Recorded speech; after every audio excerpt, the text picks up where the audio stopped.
দ্বাদশ সংসদ নির্বাচনের মতো এবারও পোস্টাল ব্যালটে ভোট দেবেন রাষ্ট্রপতি মোহাম্মদ শাহাবুদ্দিন। এ বিষয়ে রাষ্ট্রপতির কার্যালয়ের সঙ্গে ইতোমধ্যে নির্বাচন কমিশনের যোগাযোগ হয়েছে জানিয়ে ইসি সচিব আক্তার আহমেদ মঙ্গলবার বলেছেন, মহামান্য রাষ্ট্রপতি পোস্টাল ব্যালটে ভোট দেওয়ার ইচ্ছা প্রকাশ করেছেন। অ্যাপে নিবন্ধনের মাধ্যমে প্রয়োজনীয় ব্যবস্থা নেওয়া হবে।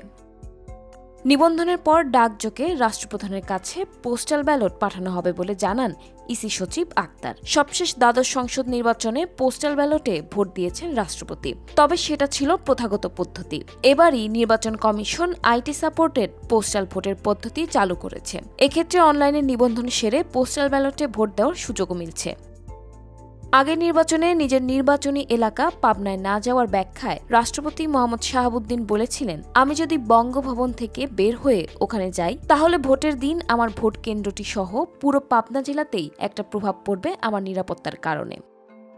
সাধারণ মানুষ ভোট কেন্দ্রে যেতে হয়তোবা একটু বিড়ম্বিত হবে, একটু বাধার সম্মুখীন হবে, হয়তো কিছুক্ষণের জন্য। আমার সচেতন বুদ্ধি বলে এই ক্ষেত্রে আমার এলাকায় গিয়ে ভোট দেওয়া সাধারণ ভোটারদের বিঘ্নিত করা আমার উচিত হবে না।